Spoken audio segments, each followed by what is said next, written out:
Social media पर viral हो रहा यह वीडियो कुलधरा का है, जहां रील बनाने के चक्कर में सरफिरे ने ऐतिहासिक धरोहर कुलधरा की दीवार को तोड़ दिया है। आइए जानते हैं इस धरोहर के पीछे की पूरी दास्तान क्या है। दरअसल जैसलमेर शहर से 18 किलोमीटर दूर स्थित कुलधरा गांव है, जो कि एक बड़ा ही फेमस और ऐतिहासिक स्थल रहा है।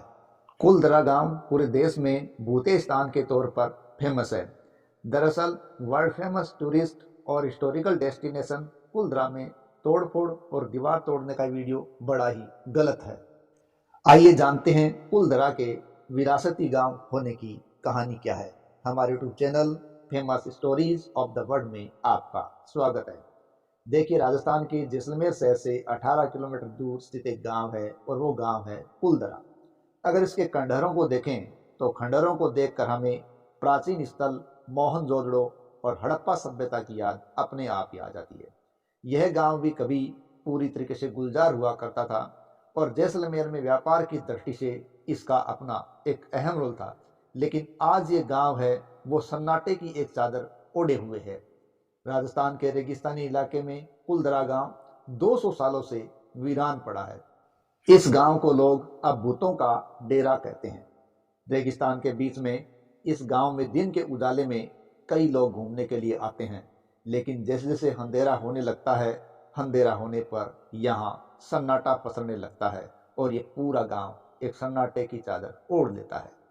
दुनिया में भूत प्रेत की उपस्थिति और उसके बारे में अलग अलग लोगों की अलग अलग धारणाएं हैं। कोई भूत प्रेत में विश्वास करता है, लेकिन कोई नहीं भी करता।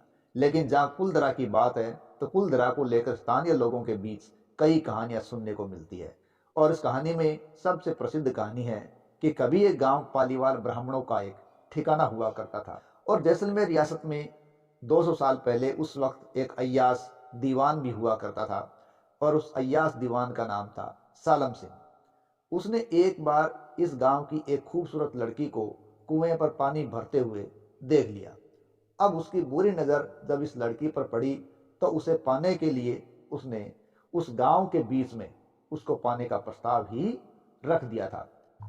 गांव की ब्राह्मण युवती पर आसक्त इस दीवान का यह प्रस्ताव कुलधरा के ब्राह्मणों को यह प्रस्ताव कतई पसंद नहीं आया। उन ग्रामीण ब्राह्मणों ने अपनी बेटी की शादी इस अय्यास दीवान से न करने की ठान ली थी। ये खेती किसानी करने वाले ब्राह्मण थे, अतः दीवान से ये लड़ भी तो नहीं सकते थे। लेकिन उन्होंने इकट्ठे होकर एक ऐसा फैसला ले लिया जो इतिहास में एक नजीर बन गया और पूरा गांव खाली करने पर वो सारे के सारे सहमत हो गए। कहते हैं कि दीवान के इरादों को भाप कर ग्रामीण एकजुट हुए और एक ही रात में कुलधरा के साथ ही समाज के 84 गांव खाली हो गए। कहते हैं ये साधन संपन्न लोग एक ही रात में अपने हजारों परिवारों को लेकर यहाँ से पलायन कर गए। और यह भी बताया जाता है कि गांव खाली करते समय इन्होंने श्राप दिया था। पालीवाल समाज के लोगों ने जो श्राप दिया वो ये था कि उनके बाद यहाँ कोई भी बस नहीं सकेगा, और ऐसा ही हुआ। आज तक इन गांव में कोई भी नहीं बस सका। रात को तो यहाँ कोई रुकता भी नहीं है। इस प्रकार ये गांव एक ऐतिहासिक धरोहर के रूप में आज विराजमान है।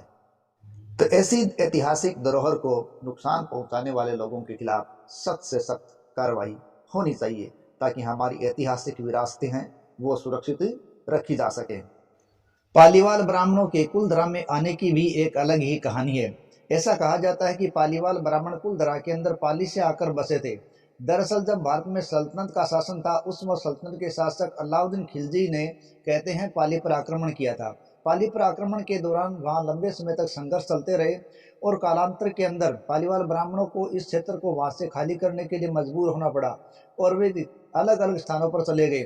क्योंकि ये व्यापारिक दृष्टि से अच्छे थे और साधन संपन्न थे, तो इन्होंने कुलधरा जैसे गांव में भी आकर अपना डेरा डाला था। हालांकि उस वक्त रेगिस्तान था, लेकिन व्यापारिक दृष्टि से साधन संपन्न होने के कारण, उच्च शिखर के होने के कारण उन्हें कुएं, बावड़ी, तालाब वगैरह का निर्माण करवाया और साथ ही साथ कुलधरा जैसे रेगिस्तान को भी अपनी तकनीकी के माध्यम से इन्होंने हरा भरा करने में कामयाबी प्राप्त कर ली थी। और ये देखिए, कालांतर में ये कुलधरा क्षेत्र है वो इनको खाली करके जाना पड़ा और कुलधरा आज वीरान है। तो ऐसी ऐतिहासिक विरासत को बचाए रखना हमारा नैतिक और सांस्कृतिक दायित्व भी है।